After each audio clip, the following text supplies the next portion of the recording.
there. Hi. I feel better. So I'm like very, Yeah. I think I'm animated before. You sound good. I do. And thank you all for sending me, little notes and things. Had some nasal work done. I was a mess last week. A mess.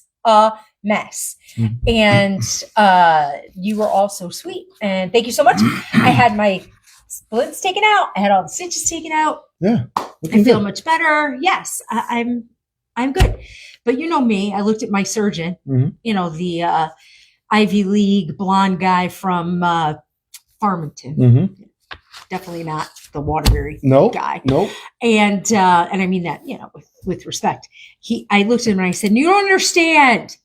I have my gallbladder sucked out of this big of an incision with a straw, and I was up the next day."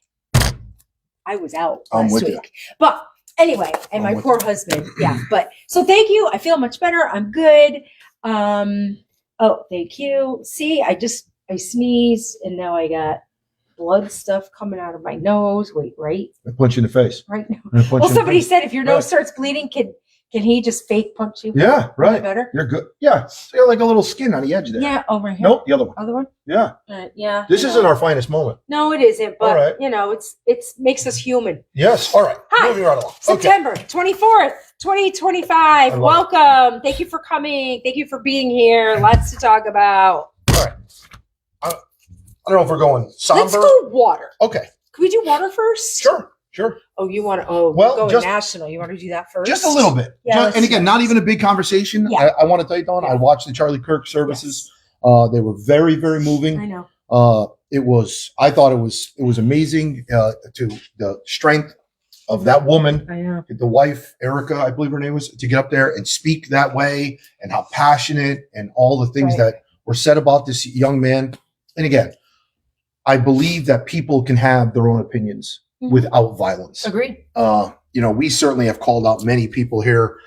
We've gotten a lot of backlash at times. And here's one for you. I don't really care. But I will say that once you bring it to a level of violence, it's, look what happened to this poor man. And I'm curious. Can you tell me how many violent protests have come out? Can you tell me how many stores have been looted? Right. How many places have been burned to the ground? This is why. This is I'm sorry to say, and not to make this a political thing, but I'm going to. That's like the Democratic MO. And you know what? I thank God that this hasn't happened, and no way, shape, or form is this what we're calling for, because that's the wrong way to do it. It's just wrong. Yeah. And, we always talk when we have political conversations of the John F. Kennedy Democrats and like the New Age Democrats. Right. And even internally, clearly, whether you watch CNN or Fox News or even on a local level, you could see they all have different ideals. But just the new way that things happen, it can't end with a bullet that says you're a fascist. How about Johanna Hayes coming out and voted against, supporting all this? And she was the only one in Connecticut that came out. But yet when George Floyd, and which was, from a cop standpoint, was horrible and unacceptable. Right? Listen, either they didn't know what they were doing was wrong, or they didn't care. And either way, no one hates a bad cop more than a good cop. That's right. All right. So it hurt the profession forever. Right. But the day after that occurred, we're declaring she is getting all these different things put in place. George Floyd Day, we're getting all these statutes changed. We're doing all this stuff. Here's one for you. And I'm sorry, we're not going to make it like this, but I'm going to say it. George Floyd was not Martin Luther King. That's right. Okay. So I'm very sorry to say, don't do that. That's right. And I know this is a very difficult conversation for us, but I do think that this is big enough to say, if you don't like what's going on in Waterbury, don't move to violence. Move to violence. We don't need that. Let's talk about it, sure. Like Charlie always did. Look, we can be gentlemen. There was a African-American reporter on CNN, I believe. And his people said, you're not going to believe this. Charlie tried to get you the day before he died because they always had really spirited debates. Sure. And the phrase that he used was, we can gentlemanly disagree. I love that. And tell each other how we feel. And I just hope that he doesn't die in vain. Because I was a big fan. Yeah. I had watched Turning Point from, early on. Mm-hmm. And my concern, and I think a lot of people's concerns, is, yes, it will go on, but he was Charlie Kirk. He was a savant. Yeah. He was almost brilliant. Agreed. And could talk about anything calmly and debate anything. And I'm not sure that there's going to be someone like him, but I do hope that they just carry on. It's not saying that even as we're sitting there that we agree with everything he ever said. I think you have to come. Is he okay? Can you see him? Does he need to come closer in the frame? No, we're good. No. Okay. Sorry. It's not that where we agree everything Charlie Kirk said, but the fact that he came out with his opinions, right? And what I loved is the people came up and he's like, "Well, explain to me why." Tell me why. And he just put it right back on them, but in a kind way. Absolutely. And the worst part is, then they got the ones that didn't know how to respond. They got mad and they got angry, and then they called him a racist, and they did all this stuff. That's not necessary. Just isn't. And he wasn't. No. But they couldn't get their point across. So yes, but I thought it was beautiful. It was a beautiful day. Mm-hmm. I think it was a beautiful day for Christians. Agreed. Across the board. Yep. So God bless him. On a local note, yes, and this is where when you take take politics, please. I hate to say it, yes, there's nothing what Republicans, Democrats, I hate to say, you go across every aisle here. Yes. Mayor Alves in Danbury just announced a huge Democrat, number 2, and the speaker there, big, he really is, came out and announced he has cancer. And he's going to fight it. It's a very aggressive cancer, but he's feeling good. He's got young children, so you know what? Our prayers go out to the mayor of Danbury also. Yes, absolutely, and your family. Just keep the strength up, and you got prayers coming your way from everyone. And we try very, very hard to bring out. And again, there's no hate like that towards that, and we bring out as many positive things. And then when we put it aside, now it's time to step up and slit someone's throat. Let's go. All right. So, and we move on. Here we are. Here's me. I'm like, it's kinder, gentler, Steve, starting out today. Because, before this, I was kind of like, what about this one? What about that one? And you were like, no. There is a soft side. I mean, there is that a lot of people don't see. Yeah, but it's there. It's, again, family is family. It's much different. And the mayor of Danbury is small kids, Charlie Kirk, small kids. And I'm sorry to say, that's something you can never. You took away their father, and if you watched a lot of the behind the scenes things, he was always sitting there, and the kids are running up daddy, the kids. all about it. So you know all what? That's heart wrenching. So, and then from a girl perspective, not to make any funny comments, but we go, she's gonna marry again? Yeah. Like, what's the under over on that? Yeah. I don't know. I mean, she's a pretty lady. She's I know she's young. Yeah, she's young. And a lot of people. Oh my goodness, a lot of sports stars. Justin Jefferson out of Minnesota.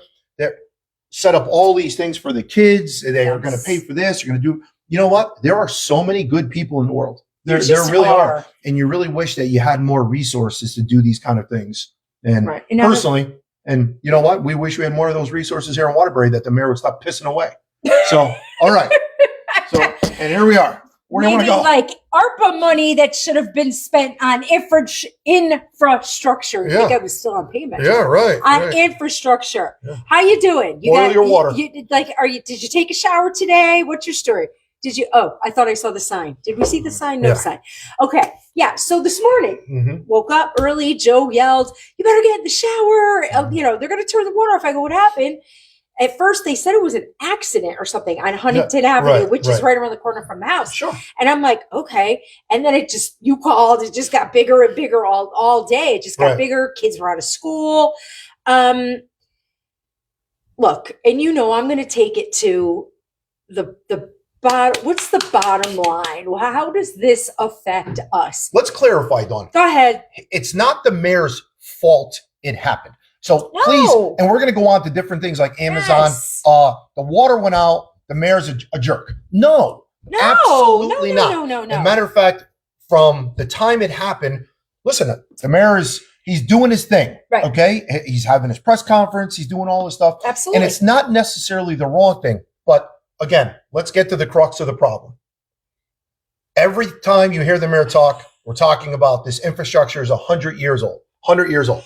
Even at the Board of Aldermen meeting of the night, and we'll get on to that, he made a point of saying our mill rate would be so much lower if it wasn't for sins of the past. For 25 years, you have sat in that seat as the head of the Board of Aldermen. Every important meeting, ask Neil. And tell me why more has not been done for the infrastructure in 25 years.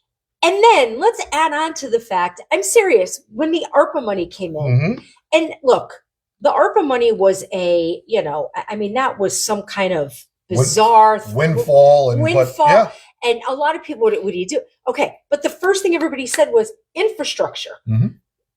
Our pipes are old, underground, and it never happened. They started buying churches and they started doing random things with this money. And so we did the pools and there were some decent nice, things. But you can't have pools without water. Guess what? I see what you did there. All right. You need water. Agreed. So, so now today, you know what? Here was my funny point for you. Cause he's always like, getting me. You know who you didn't see today at the press conference?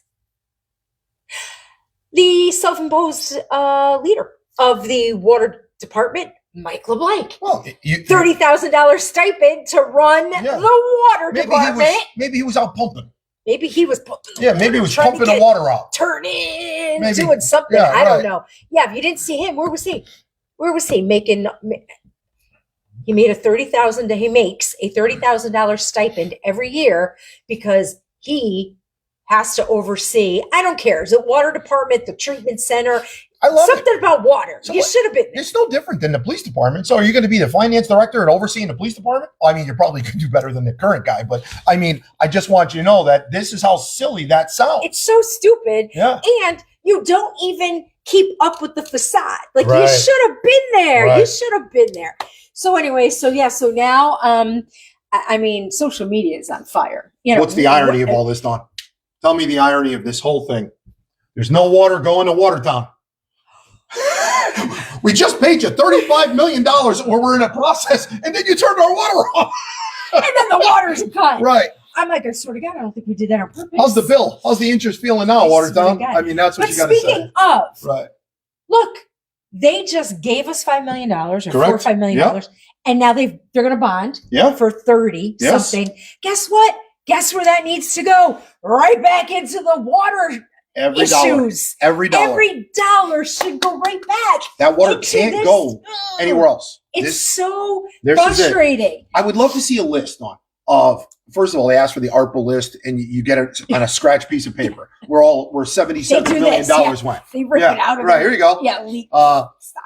Tell me the infrastructure that has been done over the last 25 years. Right. And this is what, sins of the past, sins of the past, sins of the past. Can you please tell me, when is your past? At what point are your sins for the past 25 years, and not just Paul, I'm talking about the whole Democratic administration. Yeah. At what point does it become your fault? Yeah, listen, that includes Giordano. That includes Santa Petro. Absolutely. You go right back. Bergen. Listen, Bergen, I hate to say it. People can say whatever they want. Bergen was a crook.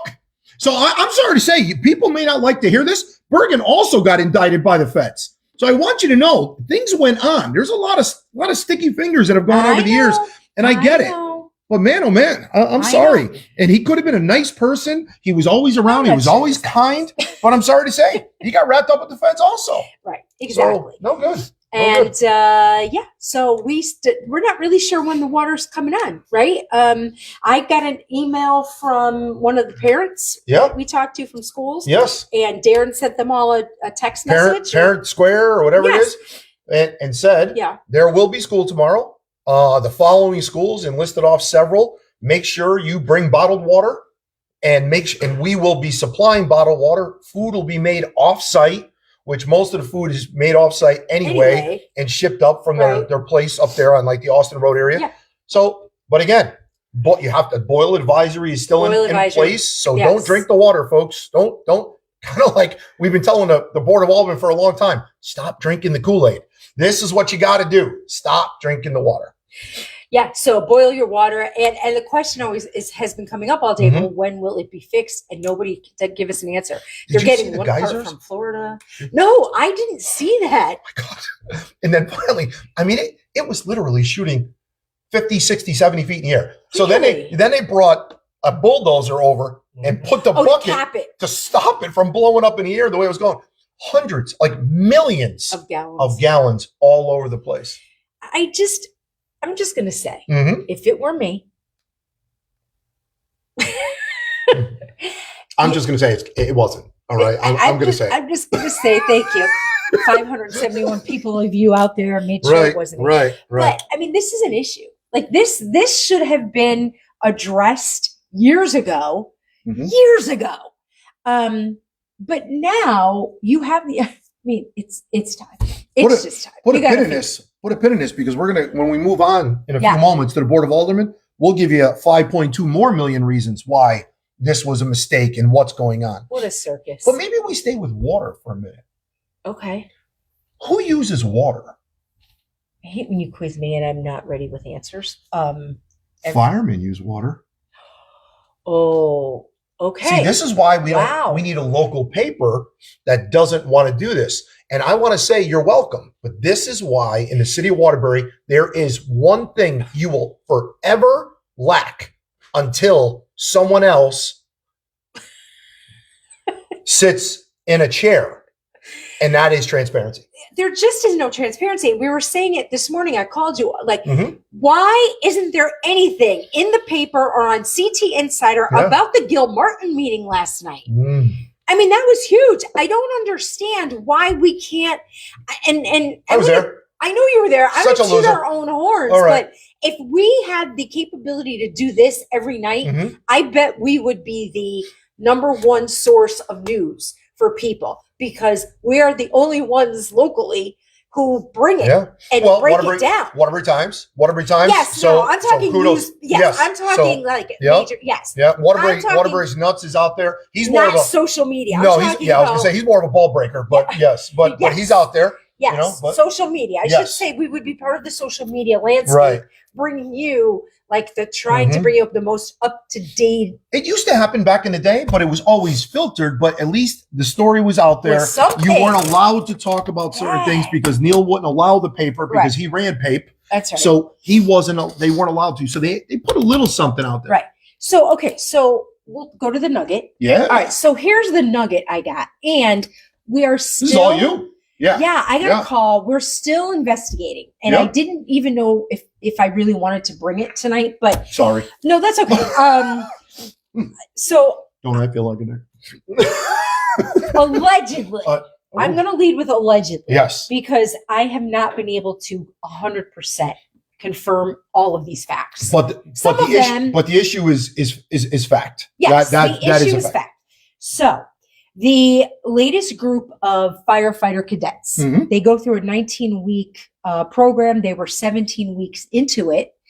And again, the numbers, this is where we can't confirm. So I want you all to know late stages of their training is what we'll say. Okay. How about that? Yes. So yes, allegedly out of 19 weeks, they were there 17 weeks. Yeah. So now they go to, I'm going to say Seymour somewhere for these tests, for these pre-tests. And one guy was accused of cheating on said pre-test. And it was the proctor was, again, this is allegedly. But it was a practice test. And again, we're not saying it's okay, everybody. Now, before you go any further, I want to tell you, we used to take, without going into names, we used to take our MRT test. God. Okay? Yeah, no, yeah. All right. Yeah. So our medical response technicians, that's what all police officers are certified as. Right. And thank goodness, because that's the one thing that cops always got scared of were medical calls. And I'll tell you what, there were a couple that I went through in my career that made me pay attention to the classes afterwards because you're like, oh my God, I got life. Right, exactly. So we used to go, and the proctor used to, before they come in for the big exam, they used to have like copies of old exams and just kind of like beat it up. You know what I mean? Hey, this changed. Make sure you're aware of this. Right. And it's not like, hey, write these letters down. Right. There's no order. There's no, hey, here's your little slide sheet. You stick in it. No. It was just, all right, tests. hey, what does this mean? What does diet mean? To stand for the acronym, direct, indirect, elevation, tourniquet. You know, the stupid stuff that you'll never forget in your lifetime. And that's because there were a couple amazing instructors. That's awesome. And you know, and I'm going to say it. Awesome. Jose Diaz, who is currently on the job in Waterbury, he's a lieutenant, I believe now. Jose Diaz was the best MRT CPR instructor ever. He made a horrible subject actually bearable. Nice. Okay, nice. I digress. I'm sorry. So kudos. So they would go and say, all right, this, and we had many. So that kind of thing, and again, I don't know the circumstances, but that kind of thing is just the norm. So that's what this was. And the person who talked to me said the proctor was a young kid, was not a professional proctor, was kind of being stupid. He left the room. He came back. He saw some kid cheating somehow and called him out. And the kid said, how's this for like, yeah, you think I was doing it? You better check everybody in the room. So there's the guy you want behind you. That's what I'm going to say. There you go. That's the way to get your guys back. Yeah, right. Yeah. There's a way to start it. You probably weren't Italian. Anyway, that's all I'm going to say. So, because the Italian would have just taken it and freaking, taken it for the team. So I guess they pulled a video, et cetera, blah, blah, blah. And they said that nine of these cadets were found to be doing something misconduct like. Well, I guess allegedly Paul heard and Paul said, fire them all. Okay. Stop right there and say, first off, I would say to the mayor, kudos. If you're going to take that stance and we're going to take the high road, if this was something so official, whatever it may be, if you felt it impacted their scores, I would say, man, you are being You're up here. Good. Well, I know, Dawn, but if you want that line. Okay. Right, no, and I appreciate that, but I'm going to say, hey, that's awesome. You're taking that ethical thing. Great job. 9 people, bring them in. You're going to fire them. All right. Okay. Yeah, if it was the bar exam, if it was their final exam, I mean, we've all taken boards for something. But if you get fired, say you're taking a police test or a fire test, you get fired. Let me tell you something. That is the scarlet letter. You're never getting on the job. Well, that's the problem. So now these are probably mostly younger kids. Yep. And I don't agree with what he did, but I'm just telling you that in theory, it sounds nice on paper. You grew a set and you went, okay, done. But guess what? This wasn't the situation to me to do that. But so now he calls them all in one by one. 9 this was last Friday. 9 of them. Last Friday. Now, so here we are. We're Wednesday now. We're Wednesday. Yes. You never heard a word about this. No. And before they all went, they were told that it would be better on their record if they resigned and not got fired, because then you could actually even come back reapply and go through the program again. Thank you. We're going to say, and that would be kind of like, you're going to fail a drug test. I'm sorry to say, if you did resign now, and people are like, yeah, I quit.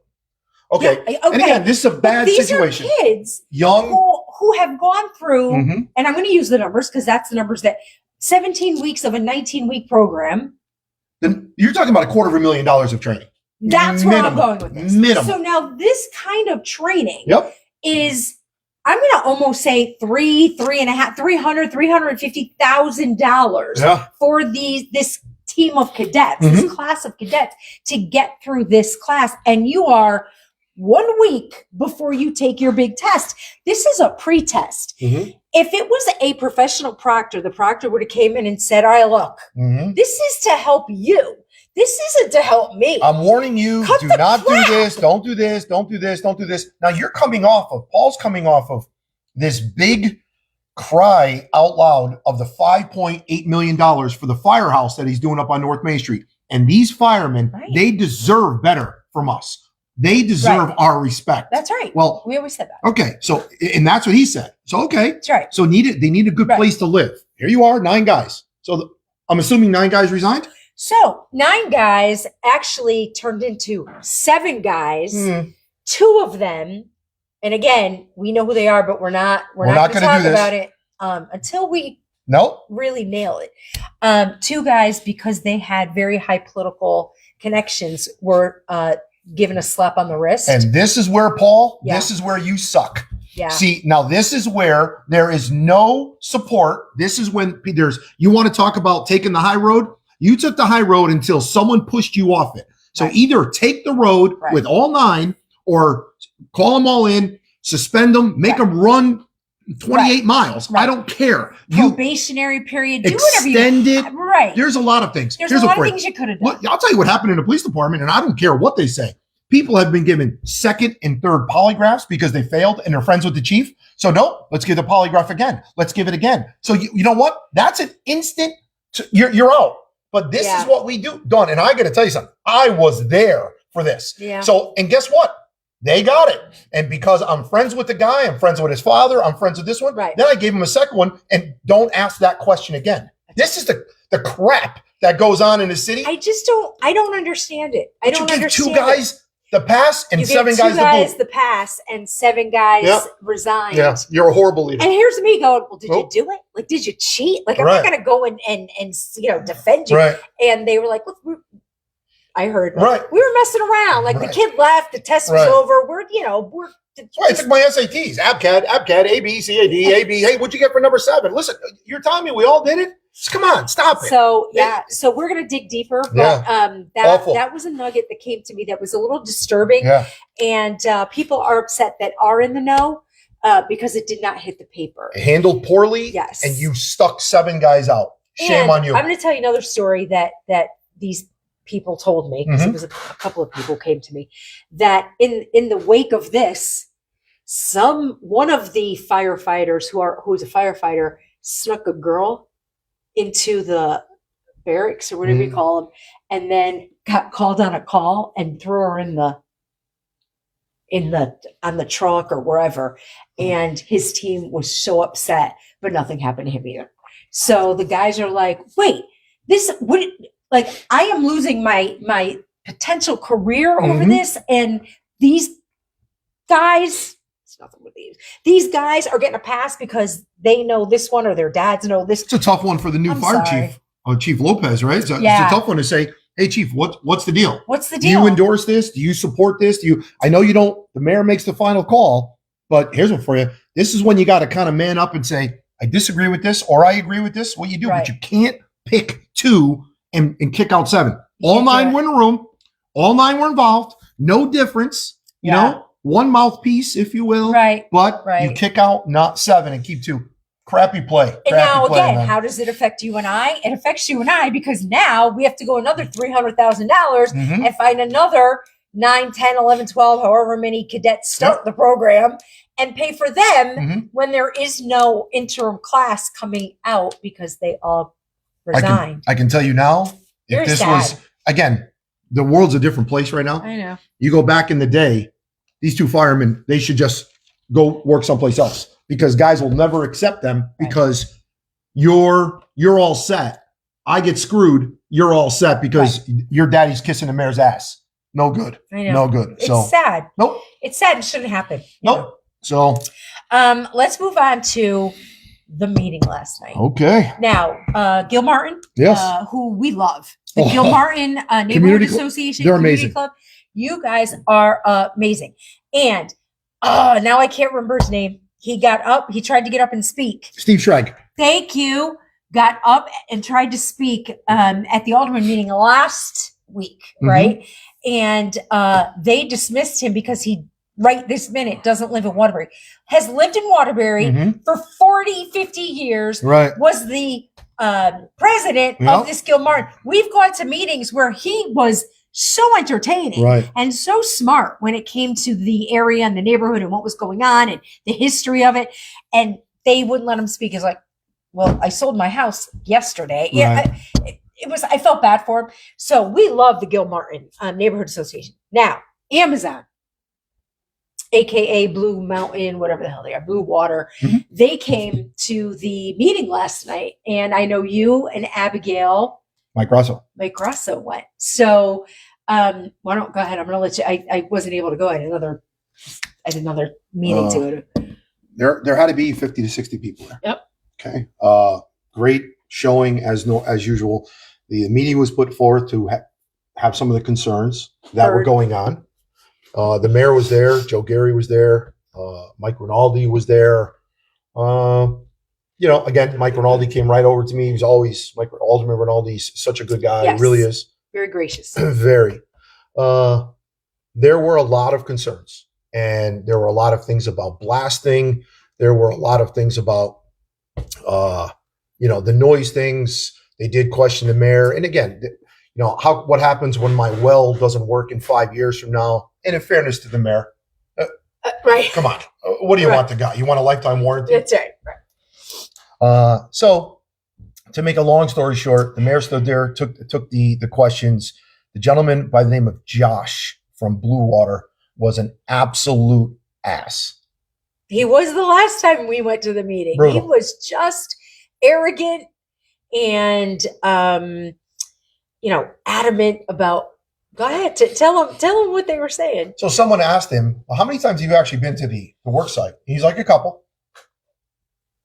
There's a guy from Blue Water who's only been to the work site a couple times. Well, they went at the mayor pretty good, asked him about different things. There were certain people. Could you tell me, will there be additional exits through neighborhoods? The mayor says they own the property. I can't tell you. I got a lot of damage to my property. I got a lot of this. I got a lot of this. So the mayor said, did you get a pre-inspection, post-inspection? And they said, well, I was told I was outside the area. Now, here's the big one. Go ahead. So the area from blasting to damage was only 300 feet. Right. So this is the big problem, Dawn. This is where everyone says, and I'll be the first one to say it, the mayor can't be held accountable for people's windows getting broken. Right. But the guy from Blue Water, Josh, kept saying the same thing the mayor does, Mike LeBlanc does, Sarah Gary does at every Board of Aldermen meeting. They say this was approved by this board, right? So the guy from Blue Water, I'm just following the plans. It was approved by Waterbury, approved by Naugatuck. He must have said it 4 to 5 different times. Sorry, I approved the plan. I'm just following the plans approved by your zoning, and your water, right. Your this. Dawn, he went on and on and on. And unfortunately, the mayor was kind of standing there. And this is where. All right, can I take it from there? All yours. All right. So here's my problem with that. And again, I try and drill it down to how does this affect us? The commissions that we're talking about, the zoning commission, the zoning review board, the wetlands board, the water board, the this board, the that commission, the that boop, boop, bah. These commissions used to be, from what we understand, very important. Mm-hmm. Very important. If you were elected to one of these positions, or appointed, it's not an elected position, appointed to one of these positions as a commissioner, this was very serious. These are boards that could change people's lives, right? And now they're a joke. And why are they a joke? Because the Democratic administration throughout the last 25 years have loaded it up with their yes people. So Neil gets up because Neil's taking all kinds of credit for this because Neil did it. Mayor Hess and I, we're just happy it's happening. He put all his yes people on it who have been on it for years now. Oh, not poor Manny. This poor bastard. He got kicked off. So anyway, but yeah, he put all his people on because why? Because he needed this. He needs things to get pushed through. So when Amazon comes up, when somebody else who has a zoning issue comes up, I've been to these meetings where poor people like that, built like an additional garage or something on. They have to go through these things and they are dragged through it. Well, how many centimeters? How many this? How tall is it? How many mile from the road? It's brutal. But yet when something as big as this comes up, it's yes, yes, yes, yes, yes, yes. Why? Because all the normal people in the circle are making their money. Because why? Neil and Hess owned parts of that land, sold parts of that land to whether it was Blue Hawk or whatever, or Waterbury, Naugatuck, and then we sold it, blah, blah, blah. But Abigail was there. Yes. Abigail Diaz, who is our Republican candidate, and put a pin in the election primary stuff, because I'm going to update you on that. But Abigail, who is one of our candidates in the third with Kelly Zimmerman, was there, and she let loose today on social media. I'm so proud of her. So she let loose, and she and I talked this morning, because I know you've done a lot of research. The bottom line is, people, and I've said this before and I'll say it again, Waterbury sold Amazon / Blue Light, whatever the hell their name is, 157 acres for $2.5 million. That equals $16,000 an acre. Okay. So now there's another piece that we're going to sell them because it hinders the access, et cetera, And for 17 acres, we are going to get $325,000 for this piece. Again, $18,000 an acre. All right. Good for you. Again, whatever. Amazon went to Enfield and they bought 200 acres from Enfield for $20 million. $20 million. Let me do the math on that for you. $100,000 an acre Enfield got. We got 16,000, or I'll average it, 17,000 an acre. Enfield got $100,000 per acre. Okay? Now, what does that say for us? And you all know I'm kind of walking the line on this a little, and you know that's not usually my style. Am I all in for business development? Please, that is my wheelhouse. That's that and poor Waterbury Hospital. But the economic development is, that was my biggest, pillar during the election, during the campaign when I ran. That is the only thing. Listen to me. That is the only thing, people, that's going to get us out of where we are. Economic development. That means that commercial property taxes go up, residential taxes go down. But you can't have this until you have economic development and commercial people coming into town, right? So did I think, all right, Amazon, all right, it's kind of a wanky way to do it between Waterbury and Naugatuck, but okay. But as I start studying it, because I love this stuff because I'm a loser, I start studying it, and I start studying Amazon and reading on Amazon's, their methods of how they operate. I'm not sure that this is going to pan out for Waterbury, and I want you to continue, but I have to give you my take on it. I'm not sure Amazon is going to pan out to be the big, savior that the administration and the Democrats think it's going to be, or have. They probably don't even think it's going to be, that they're touting it to be. I've talked to some Amazon higher up people, and they are so ahead of the game with robotics. Yeah. And even if you read some of these articles, it's all about their highly robotic distribution center, but we're still going to employ human beings. They said 1,000 jobs. They keep touting 1,000 jobs. I'm not sure. I agree with you. I mean, they'll get to 1,000 because they'll count the 2 drivers that are coming through town that have to stop there. The construction workers. I mean, they'll figure it out to where it's 1,000. But on the ground working every day, I just do not think it's going to pan out to be what we all hope it's going to be, number one. Number two, we still don't know what the deal is. We still don't know what kind of tax abatements. Now, understand that the area that they're building in is called Enterprise Area. So it's along a corridor of waterway. It's along Route 8. There's a lot of different specs that go into making an area enterprise. So they could potentially get tax abatement-y things federally and state level. But we don't really know. No one's said anything. There's never been anything written. We go to all the Board of Aldermen meetings. No one's talked about it. What the tax abatement offers have been on the table for Amazon, we don't know that. So while they're, blowing that smoke like, oh, look at Amazon coming in, we don't really know. We don't really know what that, big gift is going to be to us. And I have to tell you, I'm leaning towards the side of not much. So anyway, so that's kind of my thoughts on. Look, I don't know who negotiated that deal. I heard it was Mike LeBlanc. Good work. I hope you got your 6% on that. I'm sure the Yamans got their 6% on closing the deal, and I'm sure Pisani got 6% somewhere. But anyway, that's another side talk. But I mean, name dropper. Yeah, whatever. Oh wait, Joe, go get your popcorn. Come back. 157 acres. We sold them for $2.5 million, about $17,000 an acre, and Enfield got $100,000 an acre. Right there, there's the bottom line. Agreed. To you and I, right? Well, our taxes go up for another 2 years. So I'm sorry. So you know how I feel about it's always been your thing. It's just my thing. So go ahead. I'm sorry. So what else did they say? Very passionate. These people down there, as you said when you started. Yes. Great people. One gentleman, there were a bunch of people there from Naugatuck. One gentleman said, listen, Mayor, can you tell me what time you start? My property is right on the Naugatuck Waterbury line.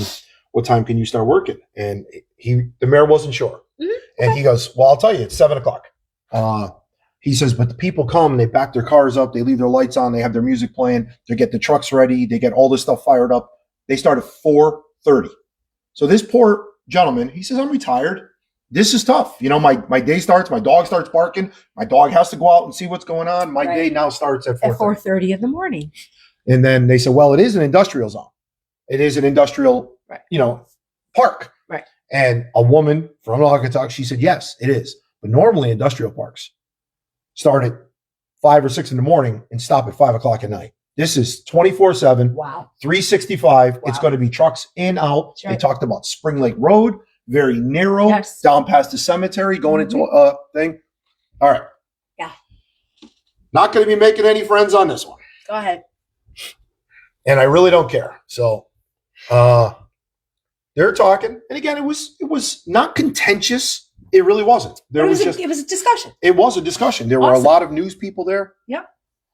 All of a sudden, you got a guy who's sitting on the tables. They're set up. It's in Gilmartin Cafeteria. Long tables. And I had to write it down, so I did not get the wording. Oh. Man stands up. Point of order. Point of order.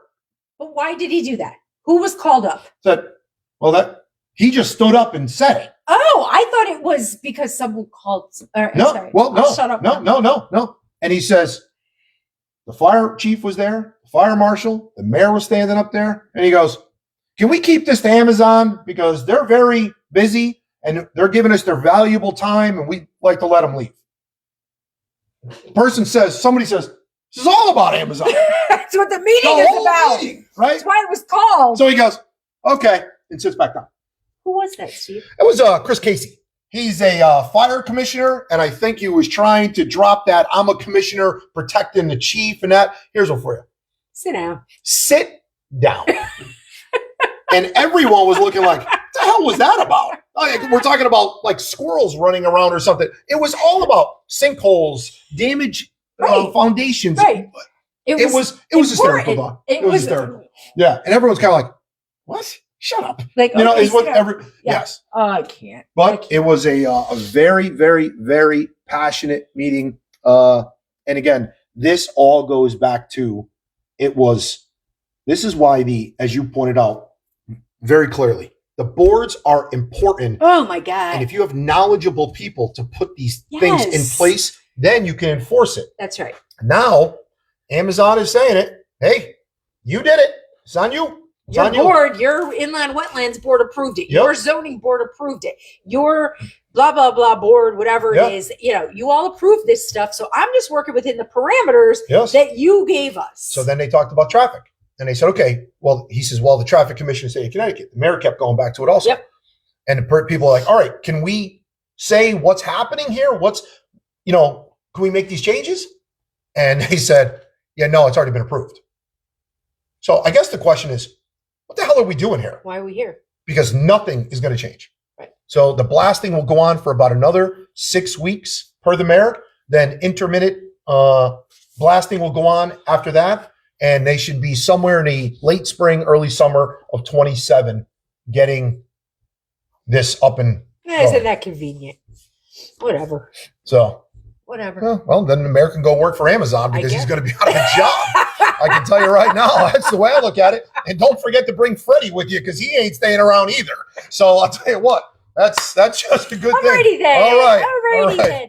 Let's move to election. Yeah. Want to move to election? All right. All right. So, as you pretty much all know, we had a big primary a few weeks ago, and we squashed the first district. Like a bug, like that. Good work. I'm sorry. Yeah, good work. I gotta watch my nose. Let's not get don't. So, George Nugent, Paul Kondash, and Brian McEntee, who were our opponents on the non-endorsed side, they won. So we had 7, they had 3. Okay, I called as the Republican town chairman a campaign meeting, candidate meeting. And we talked a little bit about that last week, and I said I would update you this week. It was last Friday. It was indeed. And I think it went very well. We all got in the room. We aired out what, we all had to say and how we felt and how, ridiculously, horribly mean some of the things were. How we think what they did well, what we did well, and what they did wrong, what we did wrong. Absolutely. Yeah. And we kind of left there after 2 hours and said, okay, we are a team now. We are going to work together and beat the Democrats because we all have the same mentality and the same goal. And that is to work for you, work for the residents of the city. So, some of us more than others, but I thought it was very positive. I tried. No, it was, you didn't know how that meeting was going to go. And it definitely, it went sideways to start, but I think everyone agreed to, everyone in the room was going to have their shot. Some of us were a little more excited than others.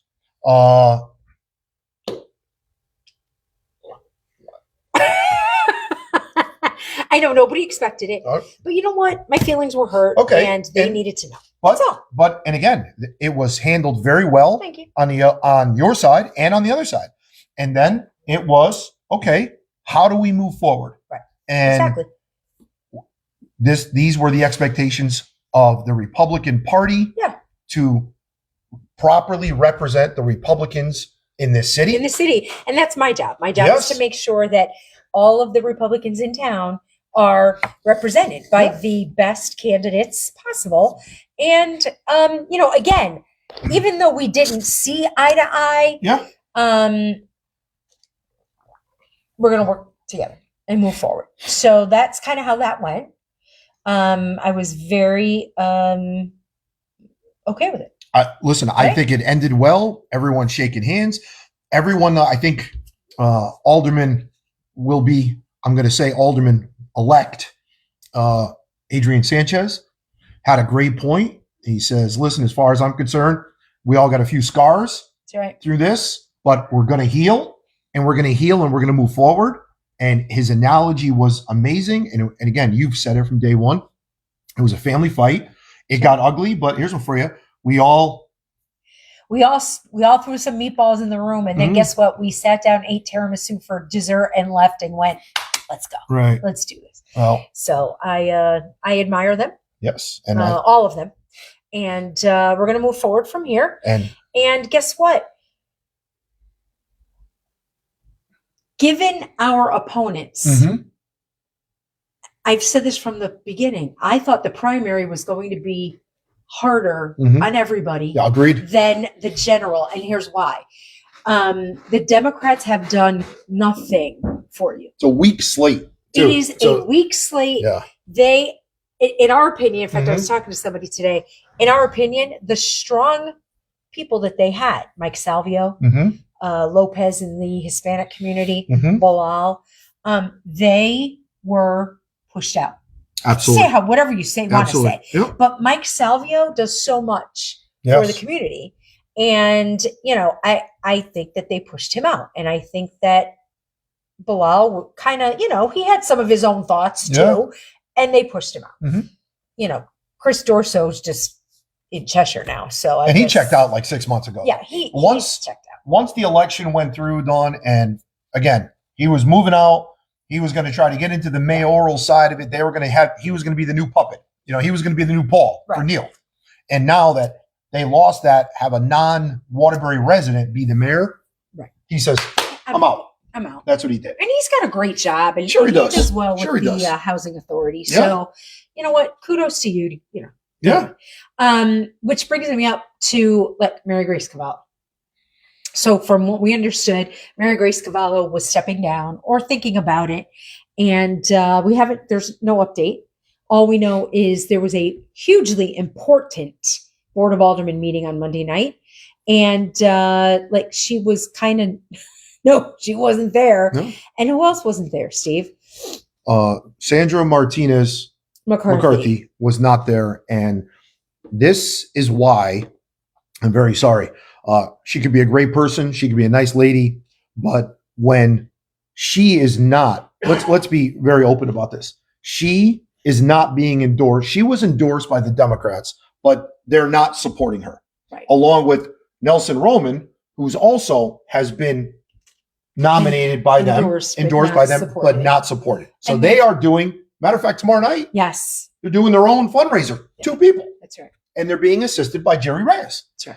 But she was not going to stand against them. Right. So what's the easiest way? It's what Bilal did for the budget a couple of years ago. And I'm very sorry to say, your job is to protect the financial and the well-being and the interests of the city of Waterbury residents. Of your residents. So what did you do, Bilal? You failed to show up for the budget vote.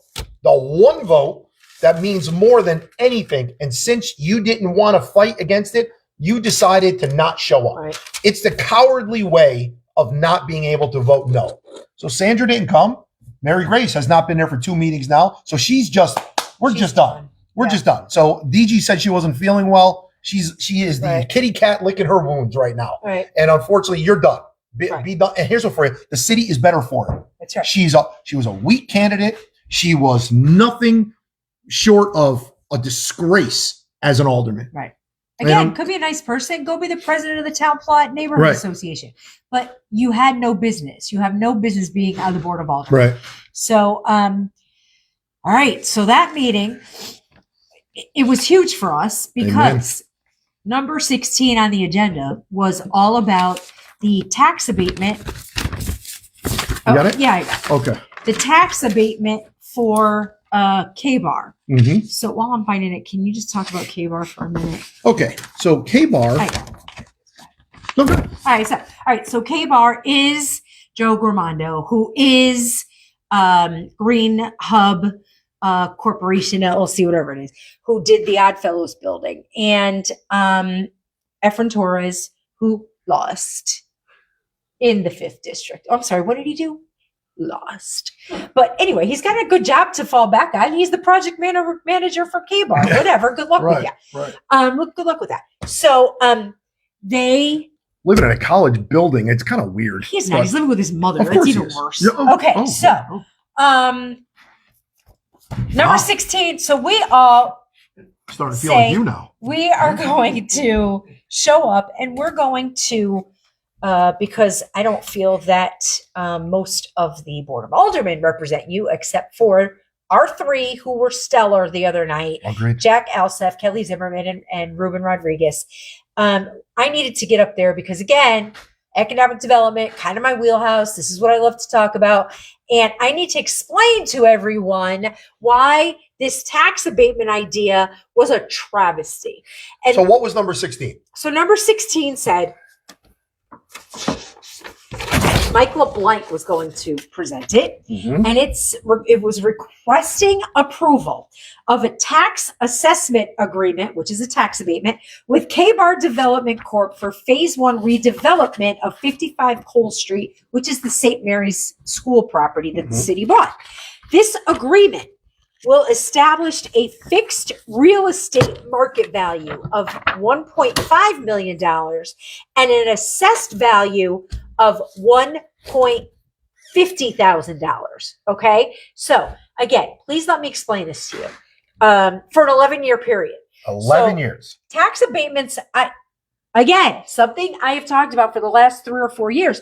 Tax abatements, and it's part of my speech, I love tax abatements. They should be the precipice for bringing people in, bringing development in, saying, we feel good about this.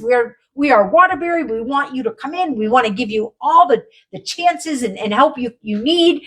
And let's grow some economic development. Let's grow something. Not every, in the cities and towns that have it, I've gone through most, have applications. It's part of an RFP. I mean, there's literally things, and I have them that you have to fill out, that you have to provide, and in order to apply for these tax abatements, and usually 10 years. But the way they work is a sliding scale, right? So the first year you're breaking ground, you're doing things. Guess what? You have an 80% tax forgiveness. So you only have to pay 20% on the assessed value. Okay. So keep in mind, your assessed value is 70% of your house. So when you own a house, I own a house, you own a house, you pay taxes depending on what the mill rate is, and then your assessed value. So your assessed value is 70% of the market value, or the real estate value. So they want to keep it for them at $1,050,000 for 11 years. With no sliding scale. What was the value of the property, or the project, I should say? Oh, it was $9 million. That was what the money they were getting from the state. They were getting $9.4 million from the state. Now, here's the quick math we did, right? Linden Street, which, look, they're beautiful, and I live in the neighborhood. They're being very well maintained, but we ended up figuring out costing like $400,000 for each apartment. That's just BS. But we said, let's figure they make 60 units. Just 60 units in this medical provider apartment building, right? And let's say that we put a value of $150,000 on it. So that makes it about $9 million. Guess what their taxes are? Their taxes for the 11 years, we figured was about $450 million. $450,000. $450,000. Right. $450,000. Based on, so it was like what am I doing wrong? It was like, 40, yes. 40,000. It was the first one was 44 units, was going to be the first phase. Right. And we were like, okay, so your mill rate, 44.98 is 45. So they are only going to be paying $45,000 per million a year. Yeah. Because if they pass this, they were saying that that's all they were worth, was $1 million. Let's forget about the 50,000. Was $1 million, or $1.1 million, say. All right. So that would have been, we figured about $500,000, $455,000, $500,000 within that time span of the 11 years. Now, the true tax value would have been that much, like a month or a year. Yep. Now look at the I'm numbers. like, what are you doing? It makes no sense. Look at the comparables that you brought up with 2 North Main. Yes. 44 Center. Yes. There were comparables that, and again, this is what doesn't make it fair. That's right. To a lot of places. So 2 North Main, we were talking about 2 North Main. You all, if you live here, you're familiar with it, downtown. They pay $409,000 a year in taxes, right? They should be paying K-Bar, like I said, about $400, $450 a year, but they are only going to be paying, if they approved this, $45,000 a year. Now, K-Bar says this was a very, very tight project because they couldn't charge a lot because it was for healthcare. Yes, there were a lot of parameters. There were a lot of parameters that the state. But you're getting free money. You're getting $9.8 million free. Right. Then he said he was going to put in 4, so now we're at 13. And then he wanted to buy, or he was going to build a building on East Main Street for another. So totally, they were going to be in the 92, 93 apartments. And for all that time frame, all the money back. So if you figure it all out, folks, K-Bar, whatever money they put in with the tax abatement, they're getting it all back and then some. In crazy numbers. So let me try to, and again, I know this is kind of crazy and I love to throw always something at you. Wait, can I throw one more? Please. 44 Center Street. You guys know it's the elderly apartments right on Center Street. They pay $535,000 a year in taxes. And the Board of Aldermen, if they approved this for K-Bar, again, K-Bar would have only been paying $45,000 a year. So these other developers. This is why your taxes are never going to go down. Ever. Why? Because you and I and everybody else in Waterbury, everybody else has to go through what? At least one or two more revals. Yes. In the time that these guys are locked into $45,000 a year. $45,000 a year. So, I mean, it makes no sense. Right. But of course it does. Why? Because guess what? They probably, like they did with Green Hub, will name it after a mayor. How about that? They changed the name of the building. It's been known as the Oddfellows Building, and now it's called the Neil O'Leary Building. Gee, maybe you should ask yourself why it's called the Neil O'Leary Building. So in 2 more years, there's potential. There'll be a Paul Penarewski St. Mary's. So that means, could be. In my mind, I'm thinking in 6 years, there's going to be a Don Majorano's building someplace. Stop and it's, all right. Stop it. Right, I would never, I'm telling you right now, that's never going to happen. Okay. So. But he kept saying, Don. Yes, just go ahead. those numbers. Now, he started around $13 million. Okay. And he said, this is going to be very tight. Now, just to give people an idea. Yes. Now, you want to talk about, and this was for doctors and nurses and healthcare people. Yes, right. I'm going to give you a multifamily affordable housing project.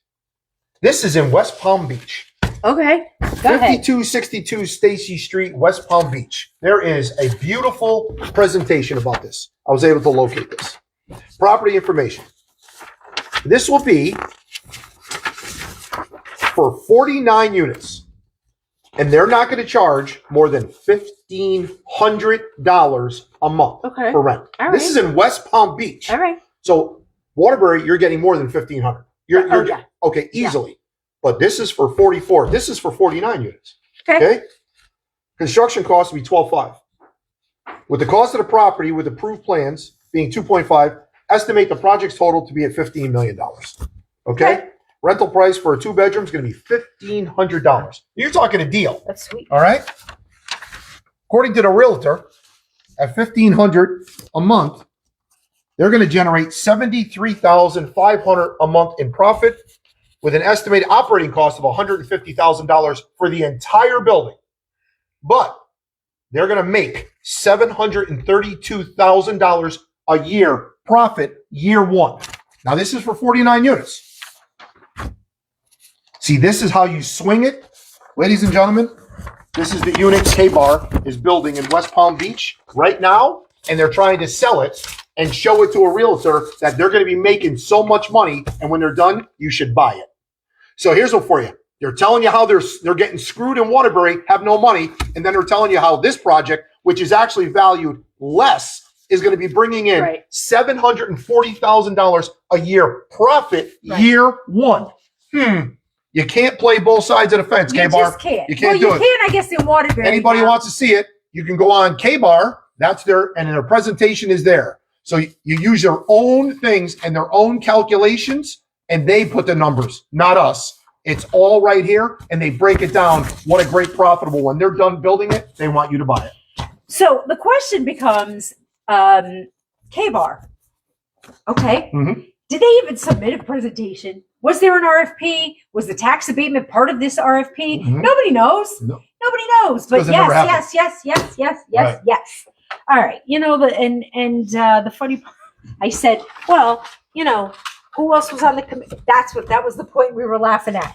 A few meetings ago, can't remember, was it this one? It was 2, I think, ago. 2 meetings ago. But was it this project? It was another project. And Kelly Zimmerman said, I'm sorry, who was on that committee that picked the... No, it was this one. It was it this one? Yes. And Paul goes, well, me.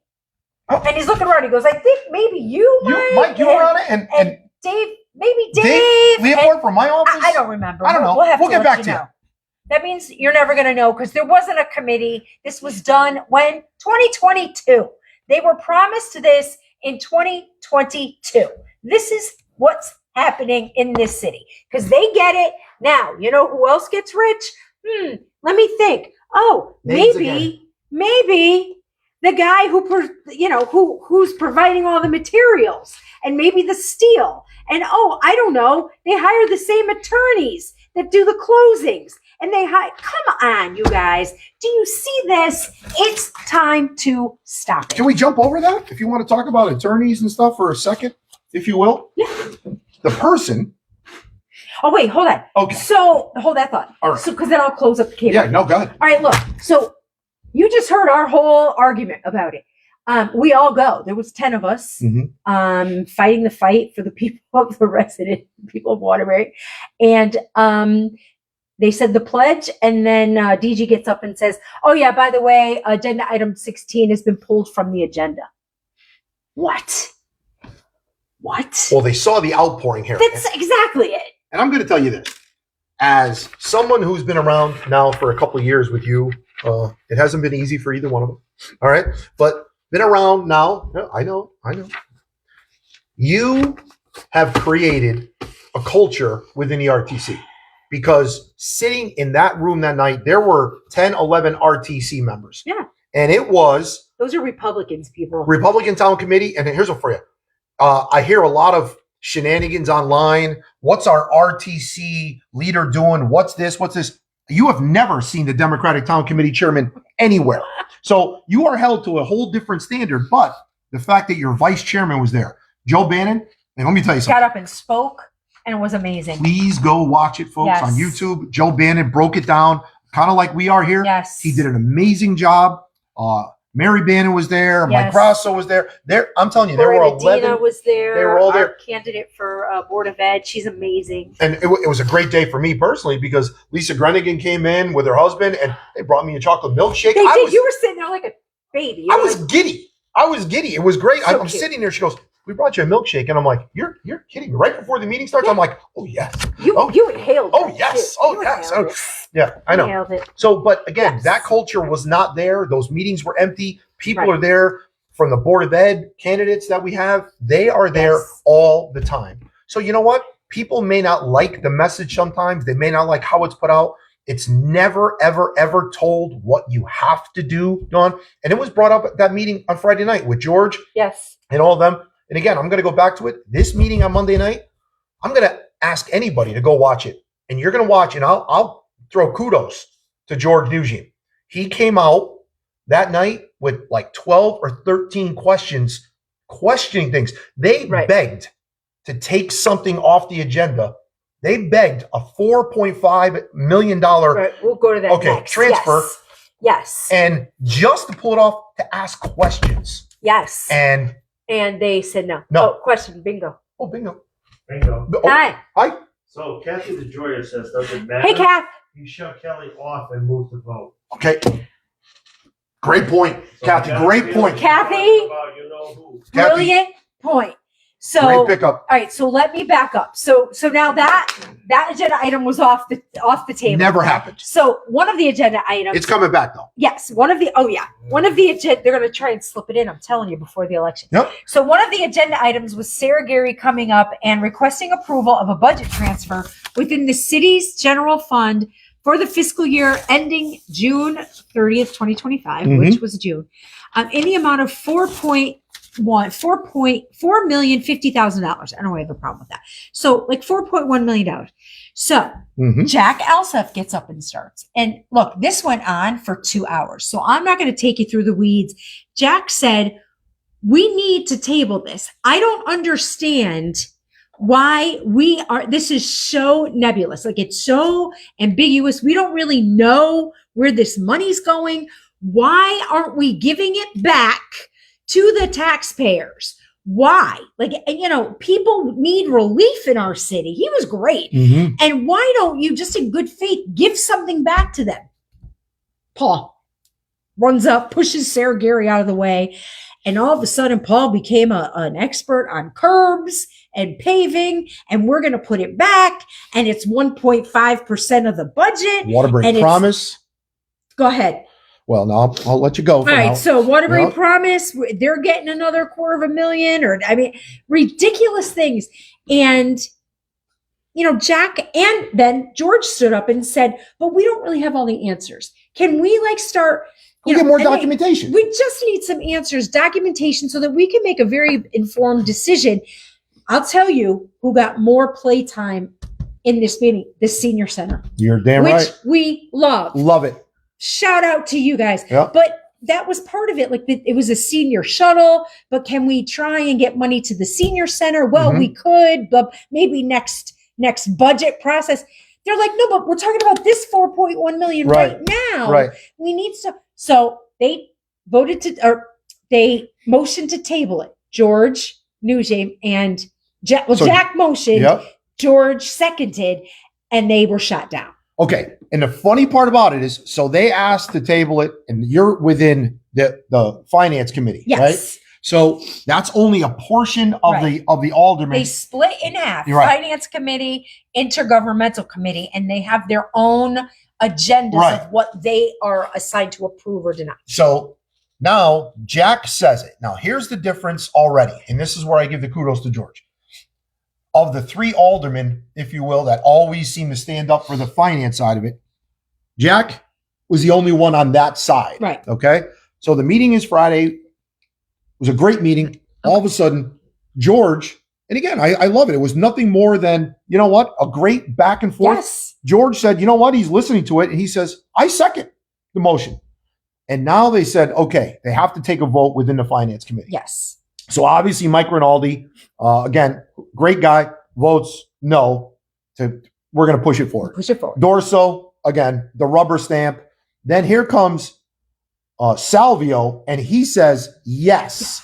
And go, ladies and gentlemen, I'm telling you, and I even wrote it down. We did everything but step up and go, yes, Michael. And one of your last meetings, you are taking a stand. It was 40. It was, and I have it here. I'll find it because I wrote it. It was like 44 minutes in, and he said yes. And here's one: Mike Rinaldi, his head almost snapped off. Go to the Board of Aldermen, and you'll see yes. He goes, look back at Salvio, and he says, and then Mike Dalton had to repeat it because he goes, you voted yes, to table it, and he's like, oh no. Mike Salvio said no, and then Sean Mosley recused himself because part of this was money is in this $4 million is $250,000 more towards Waterbury Promise. Yes. Dawn, let me just say, go ahead, Joe, you want to throw this out there first? Go ahead.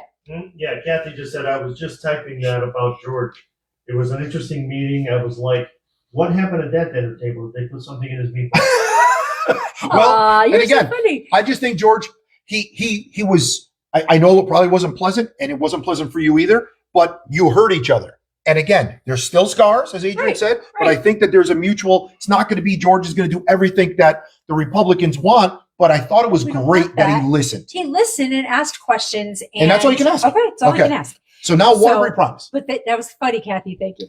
So $250,000, part of this money is going towards Waterbury Promise. Waterbury Promise is a great program. It's money that is put up for scholarship money for kids in Waterbury. Now, Waterbury Promise back in the day kicked off on with the whole name was you would promise when you graduated to come back and work in Waterbury. Right. Now that's all changed. Okay. Now it's just, and again, I love the fact that you're given an educational opportunity to see them, go on and then come back. It's awesome. Right. Okay. But now, since it doesn't have that, right now all this money that's being put in there, the city this year alone, between the Board of Ed and the city, have put $2 million, over $2 million into Waterbury Promise. Now, Dawn, I went, just so you know, I went back and I looked at the 2024 tax filing for Waterbury Promise.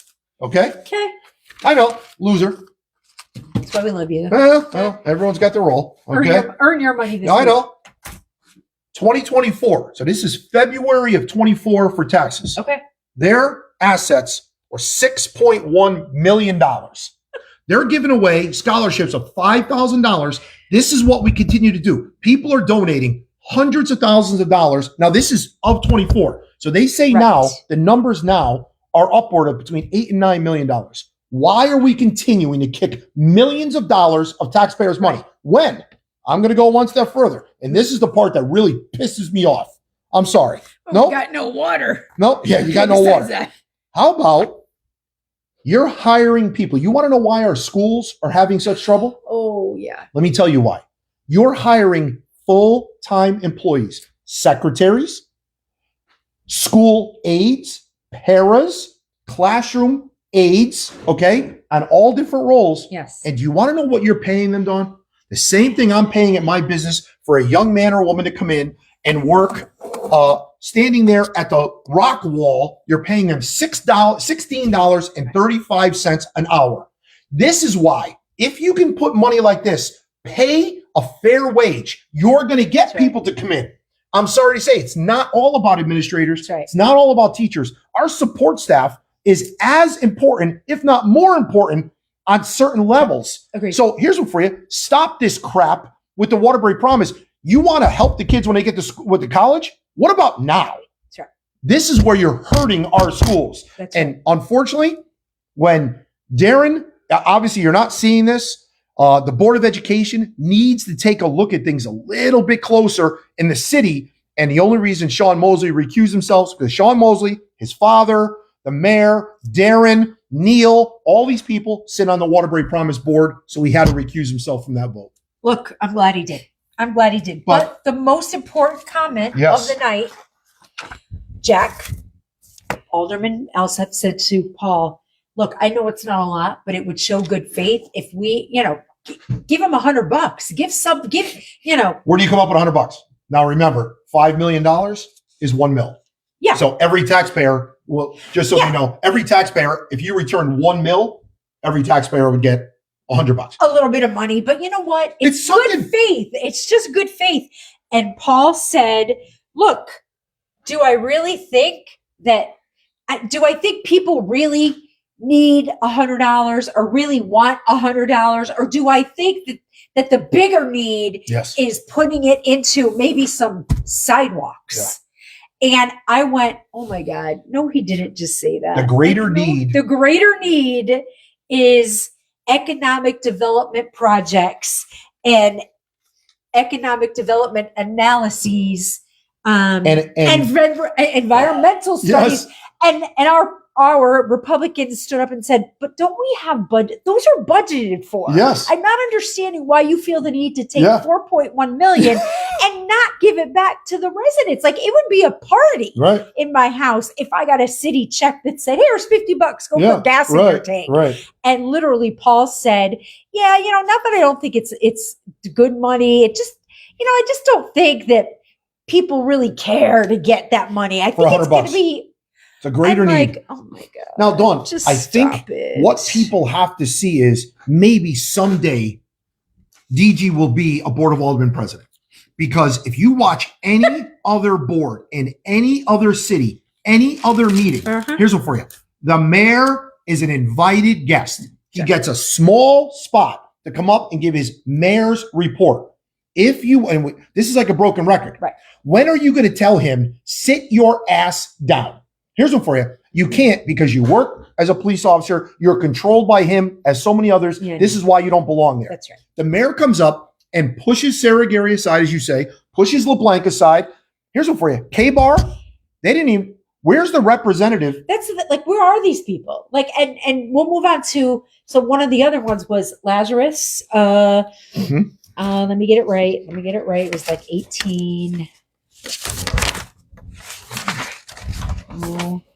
Burning daylight there, Dawn. 19. Requesting approval of home loan assistance agreement with Lazarus Projects LLC for redeveloping 693 East Main Street into 22 transitional apartments. Part of that group is Ralph Monty. Yes. Ralph Monty has owned properties in town forever. He does a lot of good for the community. This building burnt down. And the money that they're talking about isn't from the city. the city is just the vessel through which this grant comes. Correct. So now, you could also say, well, who else, did anybody else apply for this grant through the city? There was a lot of discussion, way more than I thought, actually. So on this one, look, Kelly got up and said, but does it make sense now? Everyone's like, well, we're just going to rebuild it. But you are right next door to St. Mary, Sacred Heart. We're going to make that into a homeless shelter. You've been talking about it for 2 years. Does he get up and say, well, we're not really sure that's what's going to happen? Here we are. Mayor, 1 hour and 33 minutes into the meeting, finally came out and admitted I was lying my ass off because so many words. Because he says using Sacred Heart for a shelter probably doesn't make a lot of sense at this point. That's right. So here we are. Now, that was the promise.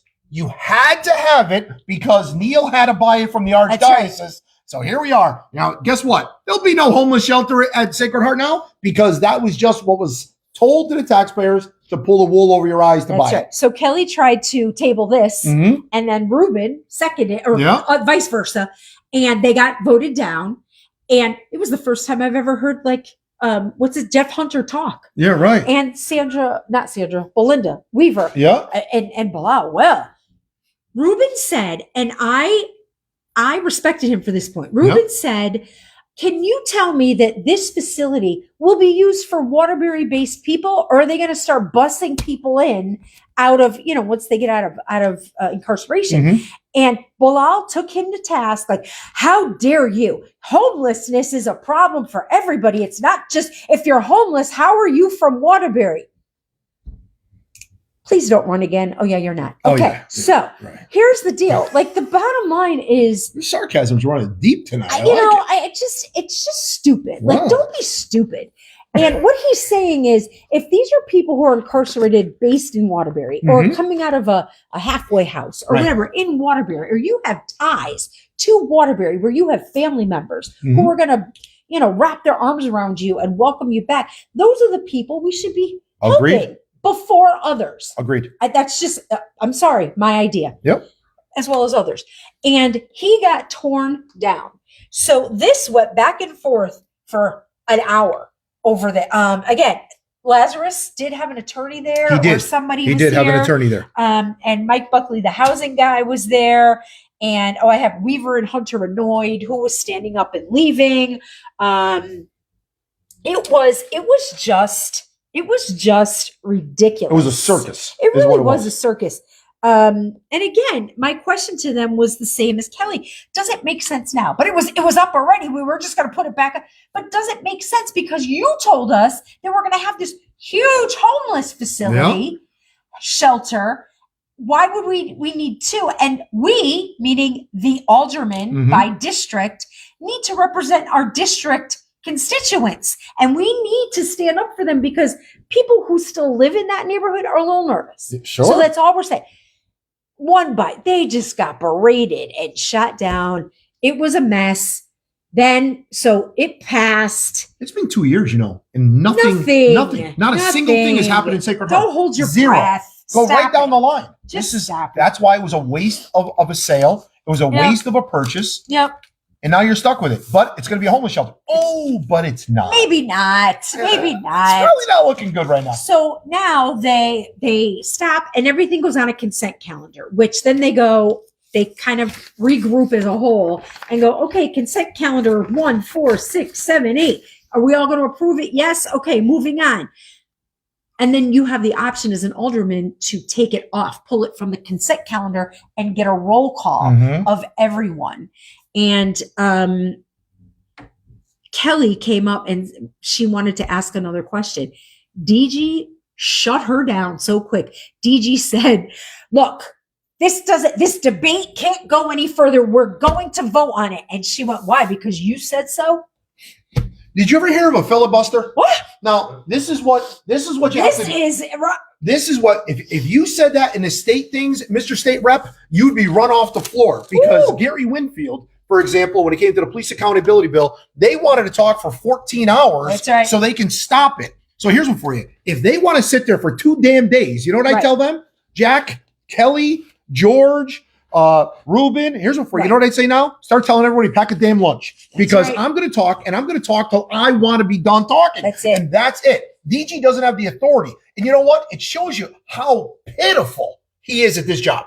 Pitiful. You know what? He's awful. the one needs to be run out the door.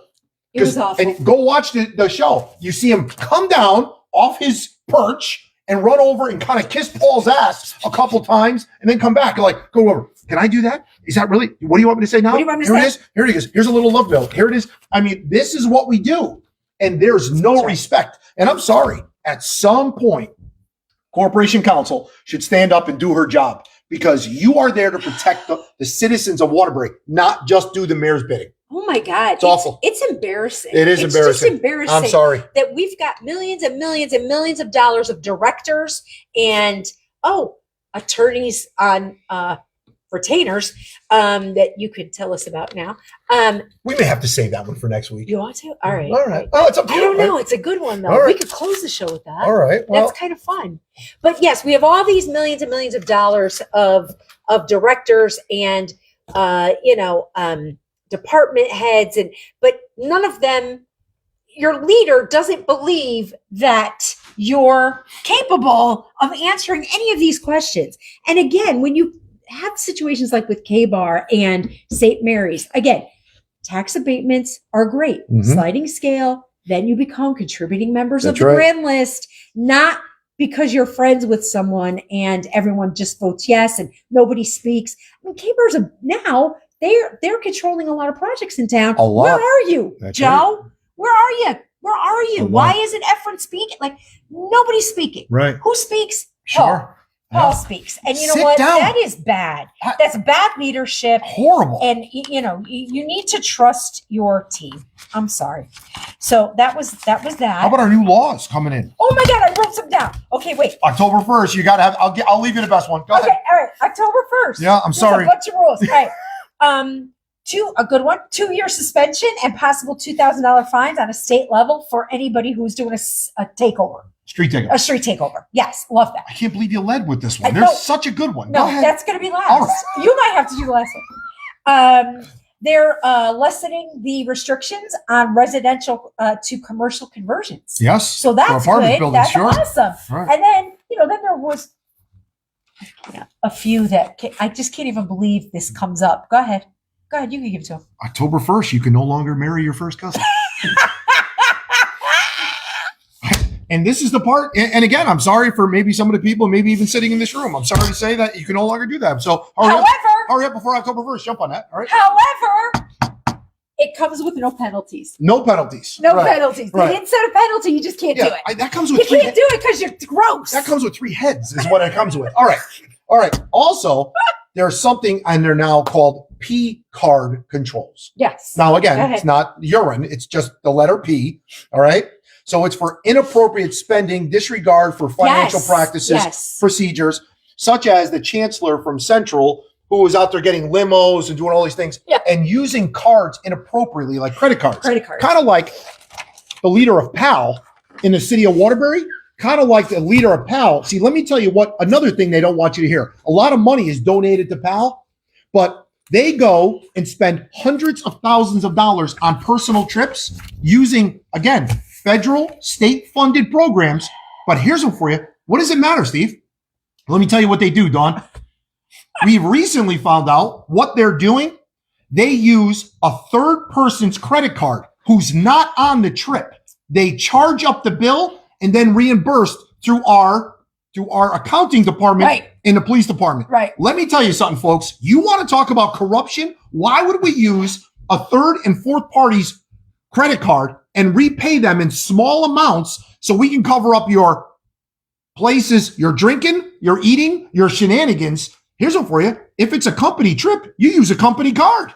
Well, guess what, Chief? Hands in the cookie jar. Hands in the cookie jar. That's what it is. And that's why you're the head of PAL. And that's why you should be removed, because you're stealing money by going on these trips. And if there's nothing wrong, why would you be using someone's card? And yes, we have copies of those already. Just so you know. Just so you know. So you want to talk about corruption? There's another. So a P card, actually, we should probably be calling that a PAL card. So, right. Yes. So just want to let you know. So they're getting stronger. So those regulations are getting stronger. Yes, right. You got entities, governmental entities, and nonprofits, etc. So, there you go. And you want to know, Dawn, this is how we know that the money gets handed from our friend to our friend. And again, this is where it's really but you would think it would be smarter. Why? These are smart people we're talking about. Well, it's because no one questions you. Totally screwed the city, the residents of Waterbury with this one exchange, two exchange. It's awful. Am I still on meds? One exchange place. And yet, you know what? Then at least buy into it yourself. Right. I mean, you did a little bit. You put the who did a great job for Watertown? Remember who was applauded by the mayor more than anybody?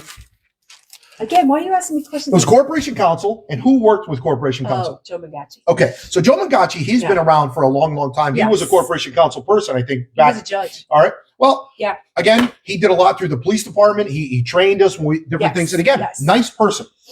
Joe Mangachi, I want you to know, he gets paid more by the city of Waterbury every year as a subcontractor when Corporation Counsel needs specialty. Absolutely. Joe Mangachi's a good attorney. He's a great attorney. So Joe Mangachi shares a place in 500 Chase Parkway. That's where his office is. Mm-hmm. Do you want to know? He's on the 4th floor, and he's in his law firm of Mangachi, Drubner, and Hartley. Let me just tell you, folks, maybe you don't realize that Drubner is the person that we paid $1 million for the rock pile up on Park Road. Okay, number one. Number two, Hartley is Joan Hartley's husband and son. Okay, this is where the money gets passed around. And holy crap, who now has an office on the 4th floor of 500 Chase Parkway? Who, Steve? O'Leary Municipal Consultants. So let me tell you something. How more can we shove it up the taxpayer's ass? I'm just curious. So let me understand. Go ahead. So you sold the city residents this piece of crap building, one exchange place, so that you could bail your friends out of an $800,000 tax bill. But it's a beautiful building. Okay, it's not. But and he doesn't think so either. Why? Because even he won't freaking rent space in Here's one for you. You got the Naugatuck Valley Cogs to come and take a floor because you run them due to your consulting fake job at Northwest Region. Okay, so you got fake money there. You couldn't even take money that they're paying you for a no-show job and rent a goddamn piece of that crappy building at 2 North Main Street that you said was such a beautiful, it's the pillar of Waterbury. And yet you're sitting with Mangachi where you take all the money that's made, he makes, then we pass it around. And again, you want to talk about this is unethical on every level. And this is why the current administration needs a balance of aldermen who are not going to just vote yes, yes, yes, yes, yes every time. That's why these aldermen need to go. These people are all in bed with Hartley, Murphy. You go right down the line. They're the people pulling all the money strings. Right. And I tell you what, if you want to go, head up to 500 Chase Parkway because they're all there. And I'm going to tell you something. Dawn, this is just the fun little list. Oh, by the way, I just want to let you know. And again, Joe Mangachi. I know. All right. Okay. All right. I just want to let you know. And when it comes to it, here's the Drubner thing. There's another one. There's an LLC on that floor that actually comes back to Norman Drubner. And all of these other... Chichetti and Tansley. Yes, that's right. Tansley and McGrath are in there too. So all the cronies... who don't, God forbid, they want to be seen at one exchange place. They all bought this floor, rent this floor over at 500 Chase. Right. And I'll tell you what. You can't make it up, people. You can't make it up. This is why it's time. It's time to clean house. It's time to let's just get some new people in there. Let's start with the Board of Aldermen. Let's move to commissioners. Let's move to department qualified heads. people. Yes, and let's put some qualified people who care about the city. And you know what? You want to know who's qualified people? People like Manuel Jesus. And I'm going to keep saying this. Here's a man, never met him. And that was the most passionate letter because he loved being on the Board of Appeals. Yes. And was removed under Connecticut General Statute 7-421E2, according to Corporation Counsel, that you cannot serve on a board in the city of Waterbury or in the state of Connecticut if you are a city employee. So I want you to know that's the policy. So, but I just don't understand. Still, Dawn, Paul Cicchetti, still there, head of the parking authority. Still there is Ryan Gary. Still there is James Gary. Still there is Tommy Pelletier. And no one knows that one because that is the most annoying person ever to walk this face of this earth. Now, this is what happened. There was a person who was watching the show. Trying to wrap it up for you. Sorry, but there was a person watching the show on their lunch hour, and the mayor got word that the show was being watched by someone on a lunch hour, and now, according to the mayor's office, politics are no longer able to be discussed during work time. And who told on him? Tommy Pelletier. Because he came in and he said, wait a minute, I heard my name. What are you watching that for? I'm going to Neil. I'm going to 500 Chase Parkway. That's what I'm doing. And I'm going to get Mangachi and I'm going to get Neil. I'm going to do this. And you know what you see? Just ridiculous. Just stop. This garbage has to stop, and they're all in everyone's pocket. So protect yourself. And why? Because this November 4th is the most important election in the last 20 to 25 years. We need you to come out and vote your conscience. And we're trying to break it down for you and teach you a lot of what's going on and how it affects you every day. And everything that we talk about, folks, it's all documented. I'd be happy to share it. Somebody could reach out and say, I can't find that. I don't believe in it. I want to give you a copy of it. Right. This is what we'd be happy to show you. Right. But I'm telling you right now, it's there.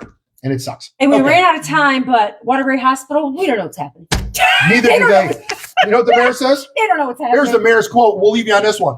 I wish I could tell you how many times I've been told, just wait 2 more weeks. But that's what the mayor says. And I don't think we're going to get, a piece of 30 million. I'm like, it's not 30 million. It's 48 million that they owe us right now, Paul. 48 million. So you should care. Maybe we can move Waterbury Hospital to Exchange Place. Maybe.